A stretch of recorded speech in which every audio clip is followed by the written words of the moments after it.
there guys, and welcome back. On this week's show, we're going to be heading to the scroll saw and making a spoon.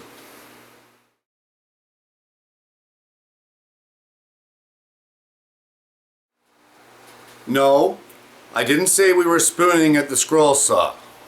I said we're making a spoon. A little while back there, I posted a video on how to make a spurtle. And there were some guys that said, you know what, Kenny, I don't have a lathe, or all I have is a scroll saw, or hey, I use a spoon to mix things. And I had commented that, you know, you could make a spoon on your scroll saw. And today, that's exactly what we're going to do. So we're going to start off by picking out a piece of stock. The stock you want to choose should be a hardwood with a dense grain. I mean, something like a maple or a walnut, even a cherry would work. But softer woods that could absorb water or liquids while you're using them probably isn't that great of an idea. Just my opinion. Stick to the maples and the walnuts, the hardwoods. So I've got this scrap of half-inch thick maple, and I like my spoons to be about 14 inches long. So this is about 16 inches in here. And what we're going to try to do is get 2 spoons out of this piece of scrap. So I can hear the emails in the comments already of, Kenny, you got a pattern for this? No, I don't. It's whatever you want to do. It's whatever you want to make. And I'm going to show you here that I'm just going to do mine kind of freehand with things that I have around the shop. So let's get started on marking out the spoons.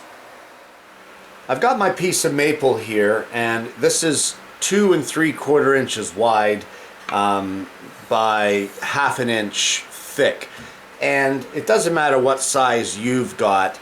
The only reason that this width is going to make a difference is how wide of an actual spoon head you can have on your spoon.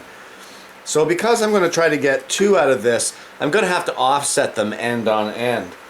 So we're going to start off with a center line here, which will be the center of our spoon, and I'm using my Incra rule for this, and I'm going to put a mark at 3/4 of an inch on each one, 3/4 of an inch in from the edge, and this will be the center mark of each of our spoons.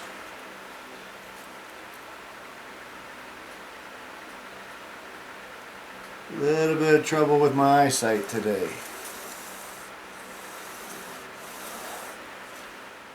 We've got the center marks done on there, and I've decided that I would like each of the handles to be 3/8 of an inch in diameter. Now, again, you could do whatever you want. So with that though, we're going to need 3/16 outside of that center line. We'll need a line drawn for that, and I keep breaking my darn pencil. So 3/16 of an inch outside of that center line on each side. So then we'll have this one here at 9/16 from the edge of the board. And that will be our second mark. So you can see here we've got the center line, and then there's the other center line on that side, and then we've come out 3/16 of an inch from either side of that center line to give us 3/8 of an inch right up each side of the board. I'm just going to draw this one over here, but I don't need to film me doing it twice. The reason that you need the center line is that's how we're going to govern the head of the spoon to make sure that we've got symmetry on both sides of the handle. Now, I had said that I want my spoons to be 14 inches long. So I'm just going to mark a starting line here on one end just to give me a reference point of where I'm going to draw the head of the spoon.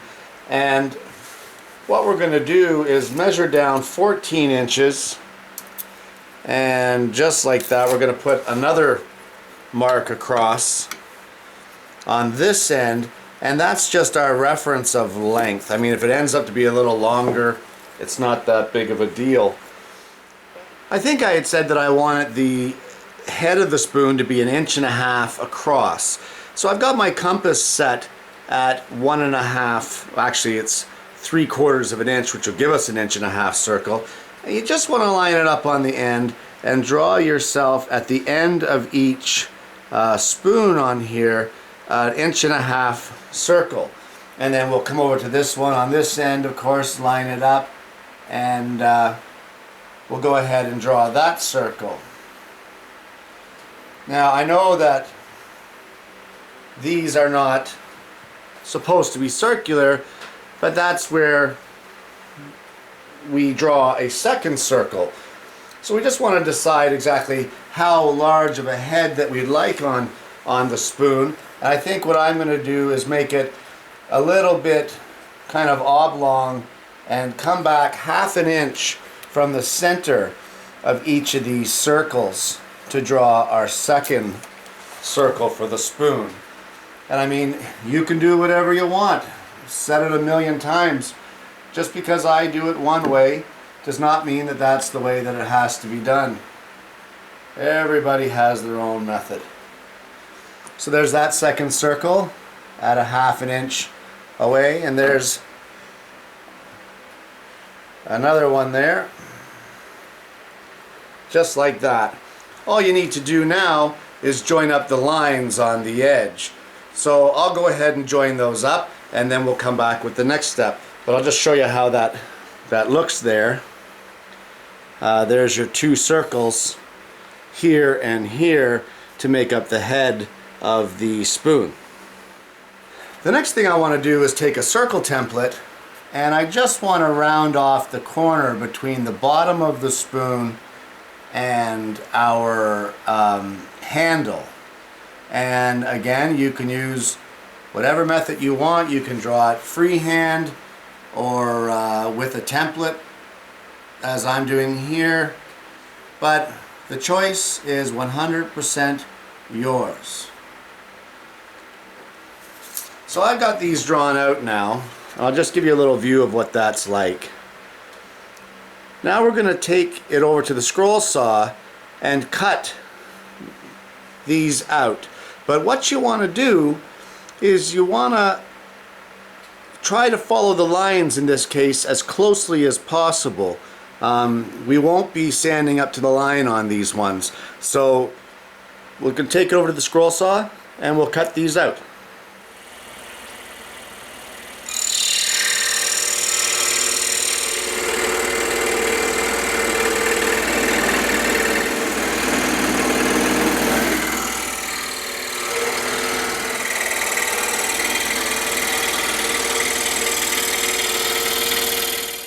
We've got our 2 spoons cut out, and now it's time to shape the heads of the spoons.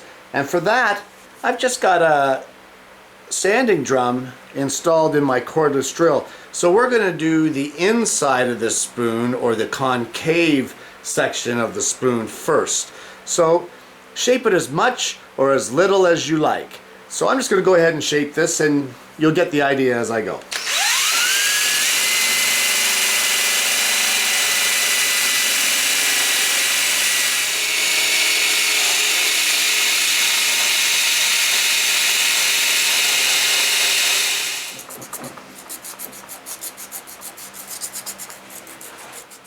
So you can see there now I've got the concave section done here.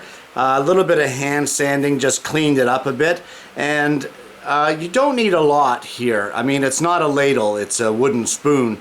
So just a little bit of a concave just to give you a little bit of an impression here. So what we're going to do now is I'm going to take this over to the 12-inch disc, and I'm going to do the convex section of the back side of the spoon.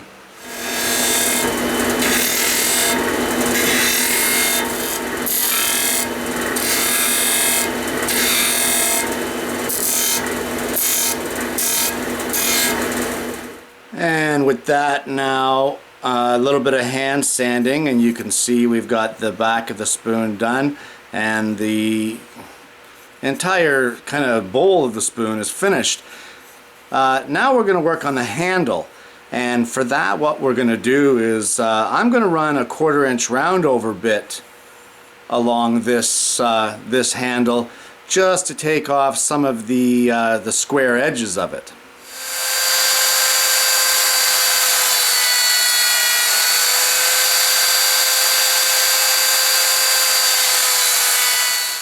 We've got the edges slightly rounded, but now we're going to take some hand sanding to it just to round it all off with a coarser grit of sandpaper, and then follow down through right through to 220. So I'll go ahead and do that, and then I'll come back and see you.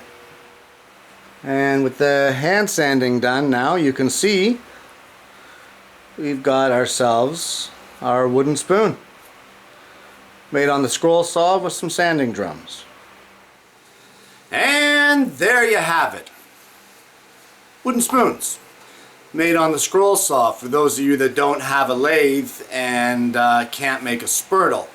But you know, if you hold it by this end, now you've got a spurtle. Dual purpose. Guys, these are really easy. They are a little time consuming with the hand sanding, and this is just a simple method to do it. I picked the most simple method I could think of with tools that everybody would have, or that most of you would have.